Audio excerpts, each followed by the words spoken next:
Selamat datang di Story Kauri. Ini adalah channel kedua artikel YouTube. Jangan lupa subscribe ya guys, dan tekan notifikasinya.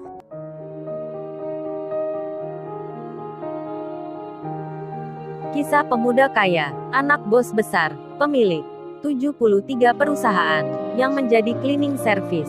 Episode 133. Masa yang lalu telah terlewati, pahit dan manis telah dijalani.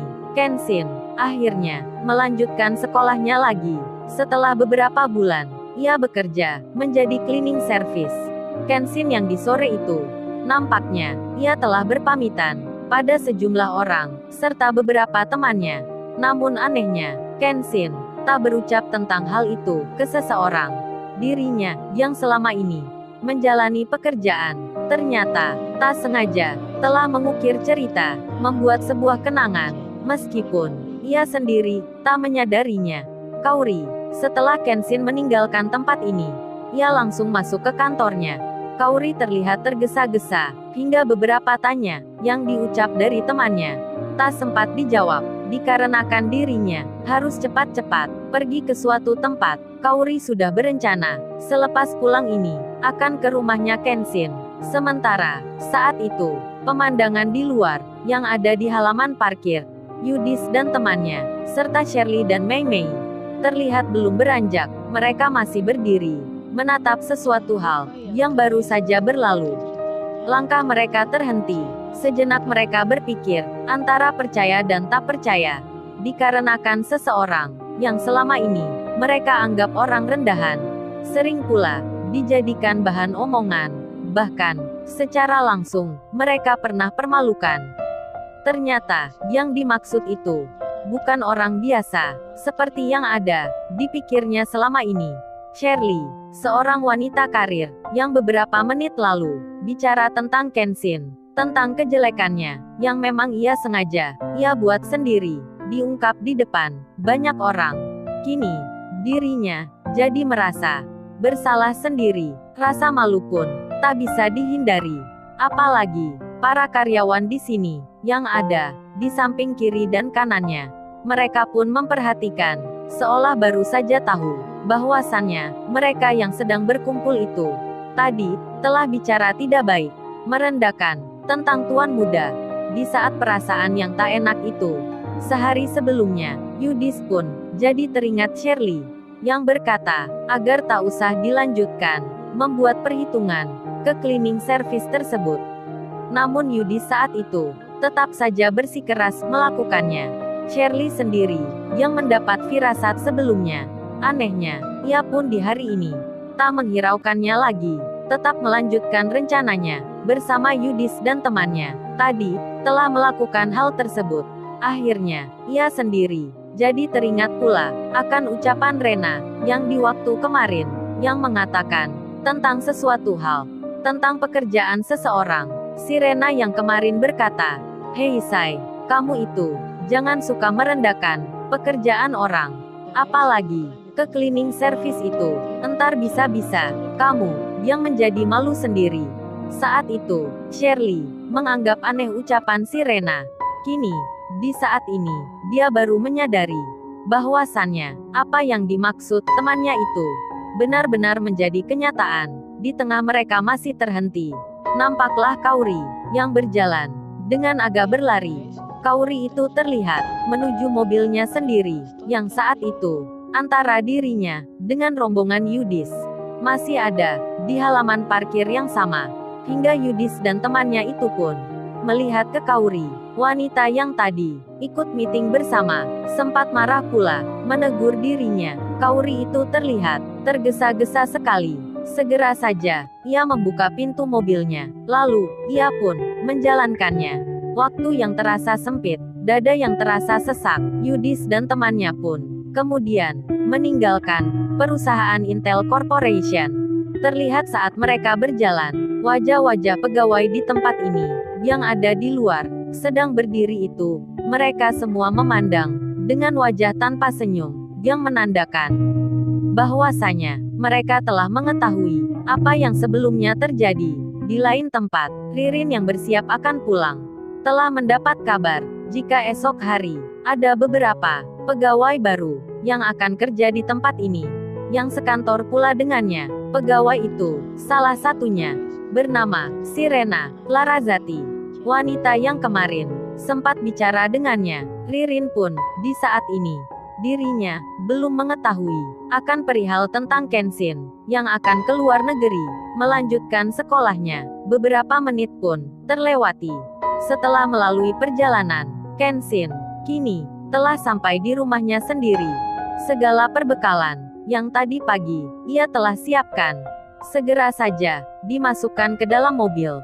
Kenshin akan diantar oleh salah seorang yang bekerja di rumahnya. Namun, sebelum itu, ia telah berpesan pada Iwan, temannya, untuk sementara tinggal di sini dulu sampai lukanya benar-benar sembuh. Bahkan, Kenshin itu pun telah meminta Iwan agar dirinya setelah ini bisa kerja di sebuah perusahaan yang kini ada Rena dan Ririn di tempat itu. Iwan pun sudah memikirkannya, sudah mempertimbangkan, apalagi semenjak tadi malam ia telah mendapat cerita, mendapat sejumlah arahan bagaimana nanti selepas temannya tak ada di sini. Dikarenakan Iwan yang memang orangnya mandiri, hal seperti itu pun tak menjadi masalah. Iwan pun bersikeras berencana jika sudah merasa baikan akan kembali ke tempat kosnya. Meskipun Kenshin telah menawari dirinya sebuah tempat tinggal, namun Iwan tetap saja memilih seperti biasa. Di malam itu, di hari sebelumnya, percakapan pun berjalan hingga beberapa waktu. Dua orang teman saling bercerita dan mendengarkan hingga tak terasa segala yang dibicarakan menjadi begitu bermakna. Iwan pun mengerti akan Kenshin yang melanjutkan sekolahnya. Begitu pula Kenshin sendiri yang menyadari akan sikap Iwan yang selama ini memang begitu apa adanya. Akhirnya, di waktu ini, di sore ini, dua orang yang saling bersahabat itu akan berpisah. Waktu yang panjang sudah mereka lewati bersama, suka duka telah dijalani. Kini ada pertemuan, ada pula perpisahan. Kenshin sudah mulai naik mobil dengan diantar mamanya sampai ke depan. Ayahnya sendiri masih ada di perusahaan. Setelah mengucap salam dan berpamitan, mobil pun berjalan. Arah yang dilewati tak seperti biasanya. Saat itu, mobil yang dinaiki Kenshin melaju lewat pintu gerbang belakang. Di saat yang sama, Kaori telah hampir tiba di rumahnya Kenshin. Mobilnya sendiri masuk di kompleks perumahan itu lewat pintu utama di gerbang pintu depan. Jadinya, Kaori pun tertinggal oleh waktu, tak sempat bertemu Kenshin di rumahnya. Namun, ia belum tahu akan hal itu. Kaori pun melanjutkan melaju ke depan, berjalan ke tujuannya. Kenshin sendiri saat ini merasa ada hal yang kurang. Ia pun mencoba mengingatnya. Setelah dicari sambil dalam perjalanan itu, ternyata handphone lamanya tertinggal di rumah yang dalam kondisi tak menyala. Oleh sebab itulah, Kaori yang dari tadi tak bisa menghubungi mobil Kenshin pun semakin menjauh. Kaori akhirnya telah tiba. Tepat saat ini, ada di depan rumahnya Kenshin. Kaori pun keluar. Segera saja ia melangkah, menekan tanda bel merah yang ada di pintu pagar.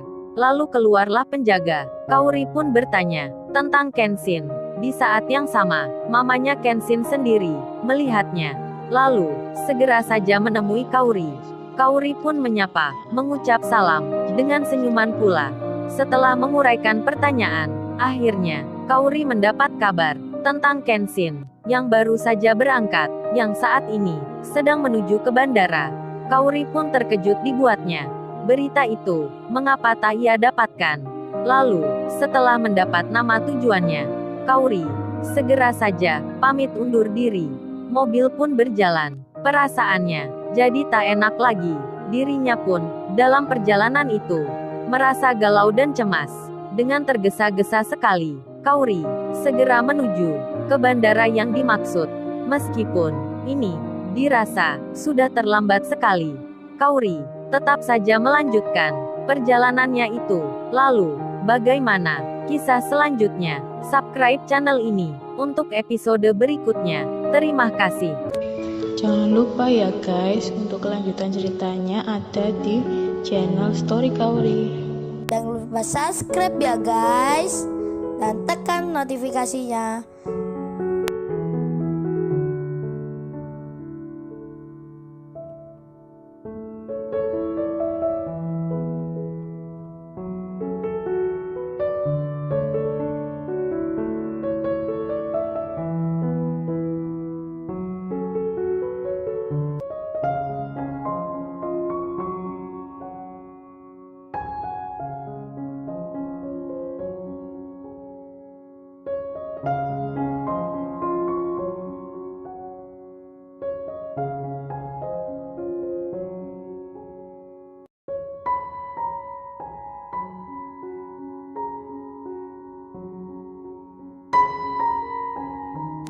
Jangan lupa ya guys, untuk kelanjutan ceritanya ada di channel Story Kauri.